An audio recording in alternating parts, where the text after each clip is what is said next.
Kalaburagi high court bench ने अलंद शहर में वाक़ सूफ़ी संत लाडले मशाइख दरगाह के अहाते में मौजूद शिवलिंग की पूजा के हवाले से एक अहम हुक्म जारी किया है।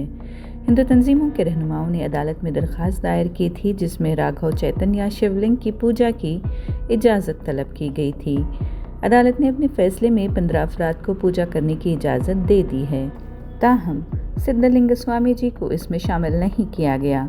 दरख्वास्त गुजारों ने 500 अफराद के लिए इजाज़त मांगी थी, लेकिन अदालत ने महदूद तादाद में पूजा की इजाज़त दी है। सूफ़ी संत लाडले मशाइख दरगाह 14वीं सदी से एक मारूफ मजहबी मकाम रहा है। यहाँ 15वीं सदी के संत राघव चैतन्या, जो छत्रपति शिवाजी महाराज के गुरु थे, की समाधि वाक़ है। इस समाधि पर एक शिवलिंग नस्ब है, जहाँ हिंदू अक़ीदतमंद बरसों से इबादत करते आए हैं। एक मकामी ख़ानदान जोशी रोज़ाना इस शिवलिंग की पूजा भी करता रहा है।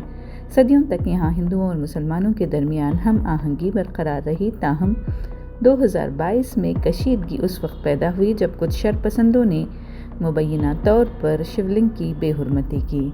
इस मामले के बाद हिंदू तंजीमों और मकामी बीजेपी रहनुमाओं ने शिवलिंग को पाक करने की कोशिश की और इस कार्रवाई के बाद कुछ अफराद ने उन पर हमला कर दिया, जिससे कशीदगी मज़ीद बढ़ गई। तब से ये मामला तनाज़े की शक्ल इख्तियार कर चुका है। हिंदू रहनुमा सिद्धरामैया हिरेमठ ने हाई कोर्ट में दरख्वास्त दायर करके शिवलिंग की पूजा की इजाज़त तलब की। दूसरी जानिब वक्फ बोर्ड ने मौक़िफ़ इख्तियार किया कि वहाँ कोई शिवलिंग मौजूद ही नहीं है। अदालत ने तारीख़ी शवाहिद और मौक़े का मुआयना करने के बाद फ़ैसला सुनाया। अदालत ने 500 अफराद के इज्तिमा की इजाज़त मुस्तरद कर दी, लेकिन 15 अफराद को पूजा करने की मंजूरी दे दी है।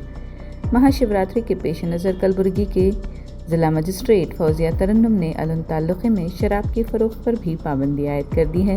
ये पाबंदी 25 फरवरी की रात 11 बजे से 27 फरवरी की सुबह 6 बजे तक नाफिज रहेगी।